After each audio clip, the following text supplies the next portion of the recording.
Hello friends, आपके अपने channel में आप लोगों का स्वागत है।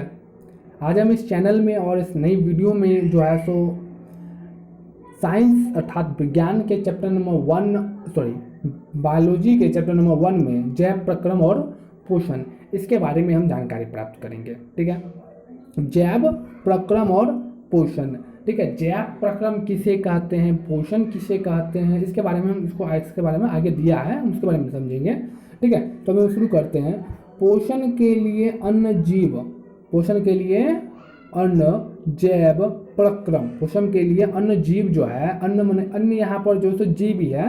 ठीक है, पोषण के लिए अन्न अर्थात जीव, जैव प्रक्रम अर्थात लाइफ प्रोसेस, जैव प्रक्रम को ही इंग्लिश में लाइफ प्रोसेस कहते हैं। इसको समझने के लिए जो है सो इससे पहले कहता है कि हम सजीव और निर्जीव के बीच में हमको कह रहा है कि हम अंतर को पहचान लें। अब सजीव हम किसे कहेंगे और निर्जीव हम किन वस्तुओं को कहेंगे, इसके लिए हम आगे देखते हैं। इसमें जो है सो आगे दिया गया है कि देखिए, मैं इतना बात आपको बतला दूं कि मैं आपको जो है सो एक एक लाइन पढ़ के नहीं सुनाने वाला हूँ। क्यों, आप कहोगे क्यों एक एक लाइन पढ़ के क्यों नहीं सुनाओगे आप? तो देखिए, एक एक लाइन पढ़ने से तो बेनिफिट यह है कि जो उसमें मेन मेन पॉइंट्स है हम बस उसको कैप्चर करेंगे। क्योंकि देखिए, हमारा जो वीडियो है वो बहुत ज़्यादा लेट हो चुका है। ठीक है, तो हम कोशिश कर रहे हैं कि जल्द से जल्द हम बुक को या फिर जो अदर है उन सबको पकड़ने की कोशिश करें। ठीक है, इसके लिए हम कोशिश करेंगे जो मेन मेन पॉइंट्स हैं हम बस उसको ही कैच आउट कर लें। तो इसके लिए दिया गया है कि जीवित पदार्थ, जीवित पदार्थों में अणुओं का विशेष प्रकार से संयोजन होता है। जीवित पदार्थों में दिया गया है कि अणुओं का विशेष प्रकार से संयोजन, आपने संयोजन वियोजन केमिस्ट्री में पढ़ लिया होगा। वैसे तो मैंने इस चैनल पे नहीं पढ़ाया है, लेकिन मैं इसके बारे में आपको ज़रूर अगले वीडियो में बताऊंगा ज़रूर। ठीक है, तो हम इसके आगे देख लेते हैं, लेकिन हम मैं इस संयोजन के बारे में बतला जरूर दूंगा। ठीक है, इसके फलस्वरूप जो है जीवों का निर्माण संभव हो पाता है। मतलब यही कह रहा है कि जीवों में जो है सो अणुओं का सहयोग होता है, जिसके स्वरूप जो है सो जीवों का जो है सो निर्माण संभव हो पाता है। न्यूक्लियोप्लास्ट, इसके बारे में आप क्लास 9 में भी पढ़े होंगे। न्यूक्लियोप्लास्ट अणुओं के साथ अन्य तत्वों के अणु विशेष प्रकार से संयोजन होकर के जीव द्रव्य का निर्माण करते हैं। जो जीव द्रव्य का अन्य तत्वों के साथ सहयोग करके जो जीव द्रव्य का निर्माण करता है, क्या निर्माण करता है? तो न्यूक्लियस, इसके साथ निर्माण होकर के अणुओं के साथ मिल करके जो तत्व के अणु विशेष प्रकार से सहयोग होते हैं होकर के किस चीज का निर्माण करता है? जीव द्रव्य का वह निर्माण कर लेता है। किस चीज का निर्माण कर लेता है? तो वह जीव द्रव्य का निर्माण कर लेता है। जो जीव द्रव्य के मूल, जीव द्रव्य में सजीव के सारे गुण जो है सो विद्यमान रहते हैं। जीव है तो जीव में तो सारे के सारे जो उसका गुण होगा वो तो विद्यमान रहेगा ही ना। इसमें कौन आपको काट लेगा इस बात को? देखिए, अब आगे है कि हमारा सजीव वस्तुओं दिया गया है कि सजीव वस्तुओं एवं जैव प्रक्रम, सजीव वस्तुएं एवं जैव प्रक्रम। तो अब हम समझते हैं सजीव वस्तु एवं जैव प्रक्रम। तो इसमें दिया गया है कि जीवन के एक सुव्यवस्थित एवं निश्चित संरचना व्यवस्था रखती है। क्या क्या जीवन के लिए जो है सुव्यवस्थित और निश्चित संरचना आवश्यक होती है। ठीक है, तो कोशिका सभी जीवों के संरचनात्मक एवं क्रियात्मक इकाई होती है। कोशिका के समूह के उत्तक, कोशिका के समूह को उत्तक, सॉरी माफ कीजिएगा, तो कोई बात नहीं, आप देखते हैं फिर से। कोशिका के समूह के उत्तक, उत्तकों से अंगों से अंगतंत्र एवं विभिन्न अंगतंत्र मिलकर के जीव का निर्माण करते हैं। जीवों में संचालित जीवों में जो है तो संचालित होने वाली आवश्यक जीवक है क्या है यहाँ लाइनिंग, जैव है। हाँ, यहाँ दिया गया है कि जैव क्रियाएं इन्हीं अंगतंत्र द्वारा संपन्न होती है। कथन का दिया हुआ कि जो जितने भी जैविक क्रियाएं हैं ना वो सब जो है तो जैव अंगतंत्र द्वारा ही संपन्न होती है। जैव अंगतंत्र के बारे में हम अगले वीडियो या फिर इसके आगे दिया गया है, उसमें आगे ही हम जानकारी प्राप्त करेंगे। इस चैप्टर में उसे इसके बारे में दिया भी नहीं है। अगर हम सोते हुए भी रहते हैं तो हमारे शरीर में यह क्रिया चलती रहती है। ठीक है, कौन सी क्रिया चलती रहती है? तो ये आप जिस क्रिया के बारे में पढ़ेंगे तो ये दिया गया है कि वे सारे क्रियाएं जिनके द्वारा जीव अपना अनुसंरक्षण करते हैं। अनुसंरक्षण का अर्थ होता है जैसे पोषण, शोषण, नहीं, पोषण, शोषण, उत्सर्जन, इन सभी क्रियाओं को जो है ना एक सम्मिलित रूप में इन सभी क्रियाओं का होना ही जो है सो जैव प्रक्रम कहलाता है। ठीक है, जैव प्रक्रम। अब हम आगे देखते हैं।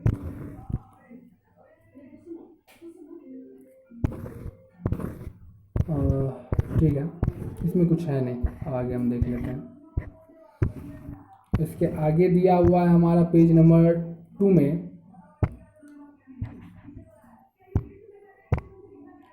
पेज नंबर 2 में दिया हुआ है कि परिवहन तंत्र, इसके बारे में भी दिया गया, उत्सर्जन के बारे में भी दिया गया है। देखिए इस सब को नहीं देखेंगे, क्यों नहीं देखेंगे, क्योंकि इसके बारे में अगले चैप्टर में इसके बारे में बहुत ही विस्तार से बताया गया। तब हम पोषण को लेकर जरूर देखेंगे, यह हमारा ही चैप्टर का अंश है। देखिए जो पोषण,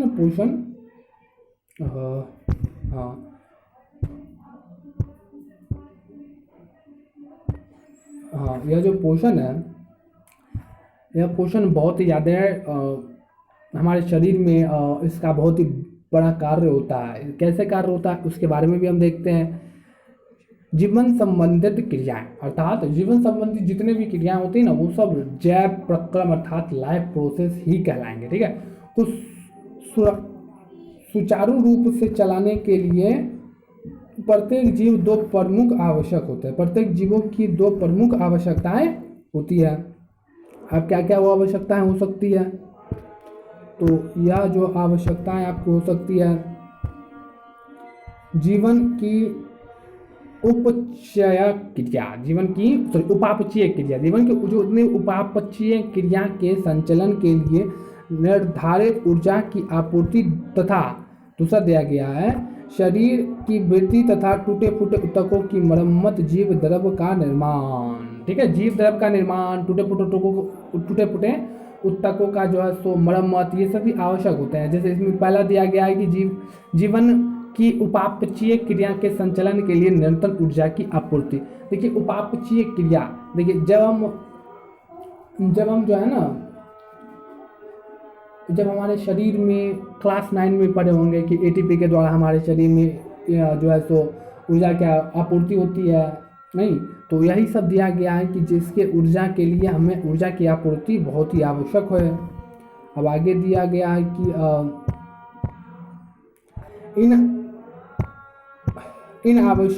इन आवश्यकताओं की पूर्ति के लिए तथा अपने जीवन के अस्तित्व को बनाए रखने के लिए प्रत्येक जीव को जीवयापन भोजन की जरूरत होती है। जीवन यापन के लिए भोजन की बहुत ज़्यादा आवश्यकता होती है। भोजन में स्थित विभिन्न तत्व के कारण विभिन्न तत्व के कार्य करते हैं। भोजन के ऐसे तत्व पोषण कहलाते हैं। ऐसे तत्व क्या कहलाते हैं? पोषण। तो पोषण हम किसे कहते हैं? तो देखिए पोषण हम किसे कहते हैं अब बता गया है। तो पोषण का परिभाषा सुपरिचित रूप में यहाँ पर दिया गया, ठीक है। यहाँ दिया गया है कि वह विधि जिसमें जीव पोषक तत्वों को ग्रहण कर उसका प्रयोग करता है। क्या दिया गया है?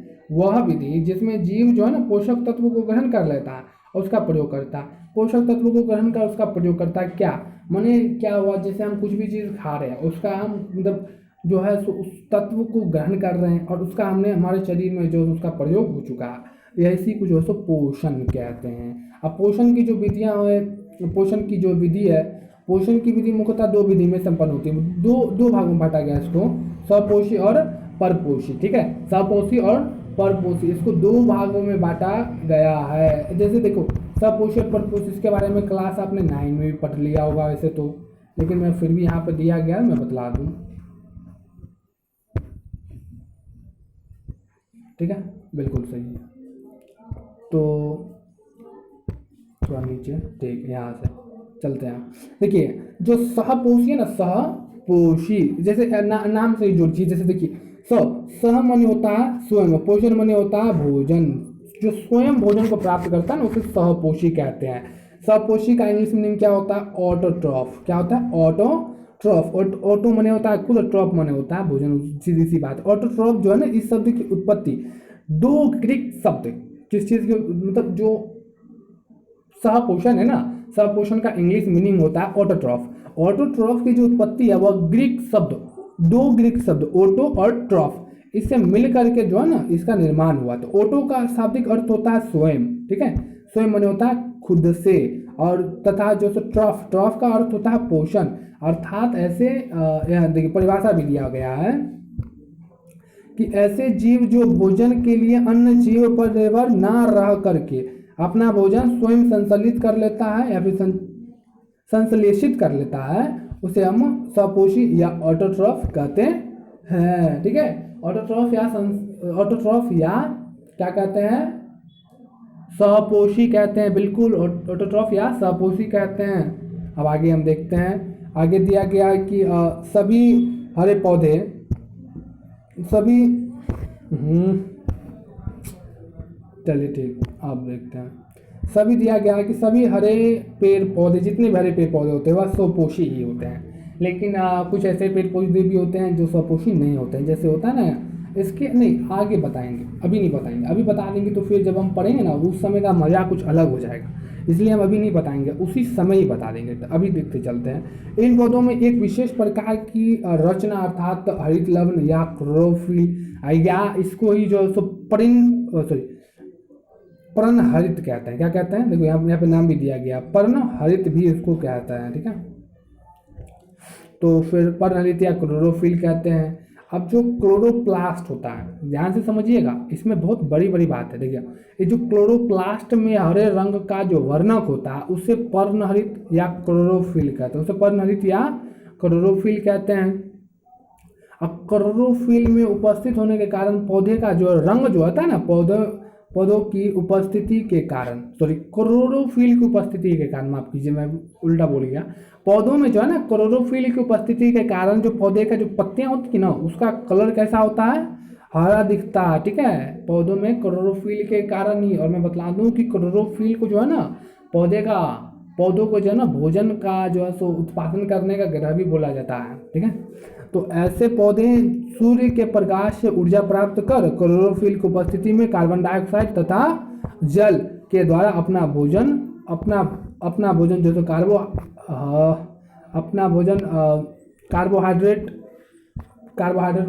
कार्बनिक पदार्थ जो है का संश्लेषण कर लेता है। इसी प्रक्रिया को जो सो प्रकाश संश्लेषण की भी प्रक्रिया कहते हैं।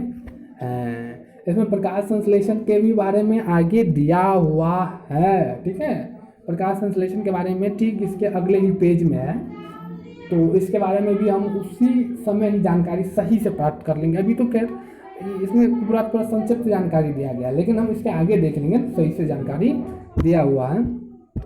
इसके आगे दिया गया है कि प्रपोषण, क्या दिया गया है, प्रपोषण दिया गया ना जी, देखो प्रपोषण जो है ना क्लोरोफिल की उपस्थिति के कारण, क्या दिया गया है, क्लोरोफिल की उपस्थिति के कारण समस्त जंतु तथा कवक, अर्थात कवक को इंग्लिश में फिंगी कहते हैं, कवक पौधों की तरह अपना भोजन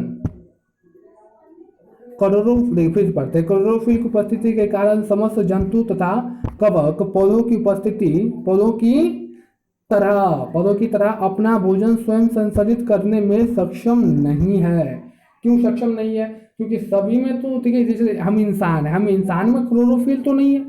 अब कोई क्लोरोफिल है कि नहीं उसका पता कैसे चलेगा, तो देखो मैंने अभी भी बताया था कि जो क्लोरोफिल होता है ना, क्लोरोफिल के कारण पौधों के पत्तियों का कलर कैसा हो जाता है, हरा हो जाता है। हमारा कलर हरा है नहीं है ना, इसलिए हमें जो क्लोरोफिल पाया नहीं जाता है, इसलिए जो है हम स्वयं भोजन का जो निर्माण करने में सक्षम नहीं हो पाते हैं। अतः भोजन के लिए पूर्ण रूप से अन्य जीवों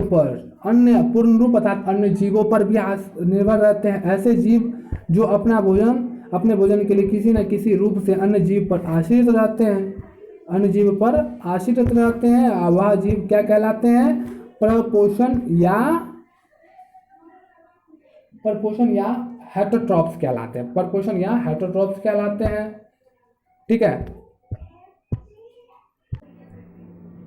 इसके आगे है कि हेटरोट्रॉफ की उत्पत्ति भी जो है ना, हेटरोट्रॉफ जो हमने इससे पहले पढ़ा था ना, सपोषण, सपोषण का उत्पत्ति जो इंग्लिश नेम था वो, सॉरी ग्रीक नेम था वो क्या था, ऑटोट्रॉफ। और जो प्रपोषण है ना उसका भी ग्रीक नेम जो है वह भी दो शब्द ग्रीक ही शब्द से बना है। इसका नाम है हेट्रो और ट्रॉफ, हेट्रो और ट्रॉफ। ट्रॉफ का तो हम पहले से ही बात जानते हैं, ट्रॉफ माने होता है पोषण, ठीक है, ट्रॉफ का अर्थ पोषण होता है। और हेट्रोस का अर्थ क्या होता है, हेटरोट्रो, हेटरोट्रो का अर्थ होता है विषम, विषम, भिन्न या पर, मतलब किसी और पर, ठीक है। और ट्रफ का अर्थ होता है पोषण, ठीक है। अतः जो परपोषण है ना, परपोषण, परपोषण की क्रिया, क्रिया के बारे में बता रहा है कि परपोषण वह प्रक्रिया है जिसमें जीव अपना भोजन, जिसमें जीव अपना भोजन स्वयं संचालित या फिर स्वयं प्राप्त ना करके अन्य स्रोत पर किसी न किसी अन्य रूप से, अन्य स्रोत से प्राप्त करता है, उसे क्या कहते हैं हम लोग, प्रपोषण कहते हैं। अब हम आगे देखते हैं, आगे हमारा दिया हुआ है कि प्रपोषण और आगे दिया, हाँ देखते हैं अब हम आगे हमारा दिया हुआ है कि सपोषण और प्रपोषण के मूल अंतर में जीव सरल कार्बनिक अणु से जटिल कार्बनिक अणु का संश्लेषण करता है, पर प्रपोषण जो है जंतुओं के द्वारा ग्रहण किए जाने वाले जटिल कार्बनिक का विभिन्न प्रक्रिया द्वारा सरल कार्बनिक अणु में विखंडन नहीं करता है, ठीक है। देखिए इसमें बात यह कर रहा है कि जो हम लोग क्या करते हैं, देखिए जब हम लोग खाना खाते हैं ना तो खाने को नहीं एकदम चबा चबा के निम्नीकरण अर्थात तोड़ तोड़ के खाते हैं, नहीं, सरल कार्बनिक पदार्थ में बदल देते हैं। तो जो पेड़ पौधे होते हैं ना वो लोग अपने खाने को तोड़ तोड़ के काट काट के नहीं खाते हैं, ठीक है। और यही बात है सपोषण और प्रपोषण में अंतर को पूछा। तो सपोषण क्या हो गया, पेड़ पौधे, और प्रपोषण क्या हो गया, हम लोग। तो हम लोग क्या करते हैं, काट काट के खाते हैं, भोजन को एकदम चबा चबा के निम्नीकृत तोड़ तोड़ के खाते हैं। लेकिन जंतु ऐसा करते हैं, सॉरी पादप ऐसा करते हैं, नहीं करते। पादप माने होता है पेड़ पौधे, ठीक है। इसका अंतर था, मूल अंतर। आज इसका दूसरा मूल अंतर जो इसमें शायद नहीं दिया हुआ लेकिन मैं आपको बतला दूं, लेकिन इसी बुक में है, लेकिन इसमें लिखा नहीं गया किस तरह से, लेकिन है यह है कि जो सपोषण होता है ना, सपोषण में क्लोरोफिल की उपस्थिति होती है, लेकिन प्रपोषण में क्लोरोफिल की उपस्थिति नहीं होती है, ठीक है। अब आगे देखते हैं, प्रपोषण के मुख्यतः 3 प्रकार, कितने प्रकार है, 3 प्रकार। अब वो कौन कौन से प्रकार हो सकते हैं, इसमें पहला है मृतजीवी, आते चलेगा पढ़ते चलेंगे। पहला मृतजीवी, और यहाँ जो है ना ग्रीक शब्द सेपोन्स, किस चीज से, मृतजीवी किस चीज से बना है, ग्रीक शब्द सेपोन्स, सेपोन से बना है, जिसका अर्थ होता है क्या चीज, अवशोषण। अवशोषण माने किसी चीज को सोख लेना, ठीक है। तो दिया गया है कि इस प्रकार के पोषण में, मतलब मृतजीवी पोषण में जीव मृत जंतुओं और पौधों के शरीर से अपना भोजन अपने शरीर की सतह से मौलिक कार्बनिक पदार्थ के रूप में अवशोषित कर लेता है। इसमें दिया गया है कि वह पोषण जिसमें जीव अपना भोजन, वह पोषण जिसमें जीव अपना भोजन जो है ना सड़े गले कार्बनिक पदार्थ से लेते हैं। घुले कार्बनिक को भी सड़े गले कार्बनिक पदार्थ भी बोले जाते हैं। जैसे देखते हो ना, जैसे क्या कहते हैं, जैसे पेड़ पौधे जब कट जाते हैं तो सड़ने नहीं लगते हैं, जैसे इंसान भी मरते हैं तो इंसान की जब डेथ होती है तो इंसान के शरीर गलने लगता है। तो गलने लगने पर जो मक्खी के बैठ जाती है ना, यही क्या चीज़ है, सपोषण है, ठीक है। और इसके आगे देखते हैं मृतजीवी या स्पॉन्ज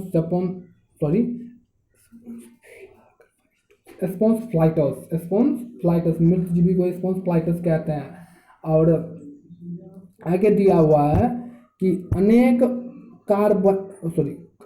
कवकों, बैक्टीरिया तथा कुछ प्रोटोजोआ में पोषण इस विधि से होते हैं। माने क्या, इसका आदि मृतजीवी का जो एग्जाम्पल पूछेगा ना तो एग्जाम्पल में चलेगा कवक, बैक्टीरिया, प्रोटोजोआ, ठीक है। आगे है मृत जीवी अपना भोजन मुख्यतः सरल अवस्था में जो है ना ग्रहण करती है। सरल अवस्था में क्या, देखो जब पेड़ पौधे जो है ना गलने लगते हैं, गलने मैंने उसमें पानी भी नहीं पड़ जाता, तो जो तरल तरल मैंने इसी को कहते हैं, जो पानी वानी में जो तैरने लगता है ना वही हो जाता है तरल पदार्थ। जैसे पानी ना, पानी इसी तरह से होता है। देखो इसके आगे भी हमको दिया हुआ है, क्या हुआ जी, शायद पेज, हाँ पेज का जो है सो थोड़ा चेंज आउट हो गया, कोई बात नहीं। देखो